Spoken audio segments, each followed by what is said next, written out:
Olá, esse é o episódio 29 da série Jesus em Marcos. Estamos começando a semana 5.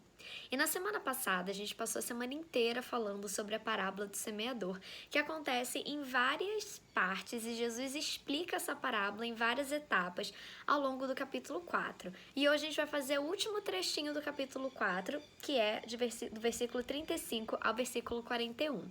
Com a parábola do semeador e todas as explicações que Jesus deu, ele deixou duas coisas muito claras.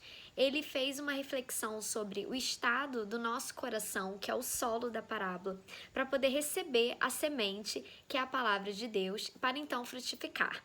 E ele também falou que esse fruto não vem por esforço humano, mas sim pelo poder do Espírito Santo. Ele deixou isso bem claro na parábola dele através de um discurso.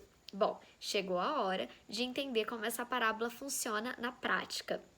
E a gente sabe que, na verdade, a história de hoje está interligada com o restante do capítulo, porque aqui está escrito que, no verso 35, naquele dia, ou seja, no dia que ele falou sobre aquelas parábolas, então, sendo já tarde, ele convida os discípulos para eles saírem dali e cruzarem o mar. Então já era tarde, Jesus tinha passado o dia inteiro falando com aquelas pessoas e ensinando várias coisas. Eles pegam o barco e vão atravessar. No meio do caminho vem uma tempestade, uma ventania e o barco começa a ficar numa situação muito complicada. Agora você imagina, esses eram pescadores, certo? Dos 12 discípulos de Jesus, 4 discípulos eram pescadores e estavam muito acostumados com uma situação de um mar revolto. Mesmo os outros discípulos que não eram pescadores, como moravam perto do Mar da Galileia, provavelmente também estavam acostumados com ventanias e tempestades no mar.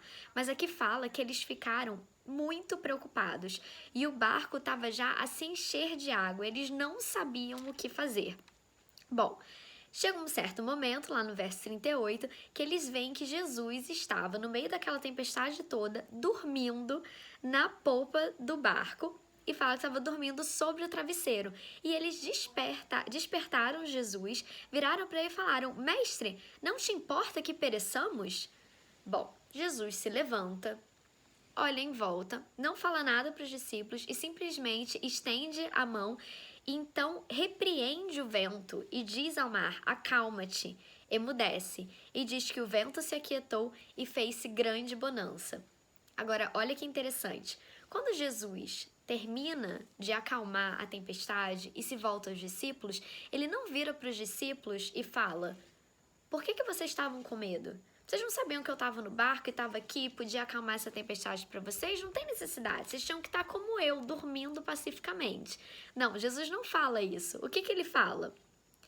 Por que sois assim tímidos? Como é que não tendes fé? Jesus não repreende o medo dos discípulos. Era muito normal, era de se esperar que eles sentissem medo naquela hora, certo?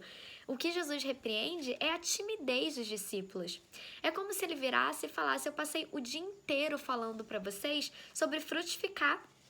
Eu passei o dia inteiro falando que esse fruto vem de um coração receptivo pela ação do Espírito Santo, não é pela força de vocês. Então por que vocês são tímidos? Por que vocês mesmos não chegaram e acalmaram essa tempestade? Por que vocês não tiveram fé? Não é fé de que o barco ia sobreviver àquela tempestade. O barco estava enchendo de água, não ia sobreviver. É porque vocês não tiveram fé para fazer o que eu estou fazendo agora, que é acalmar a tempestade.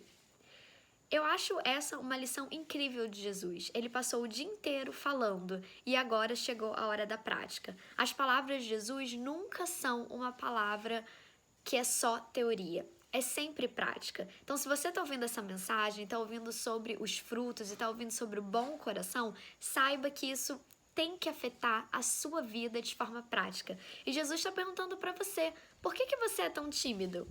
Por que falta a sua fé? O que falta em você para você entender que um coração receptivo e a ação do Espírito Santo são suficientes para fazer com que sua vida frutifique?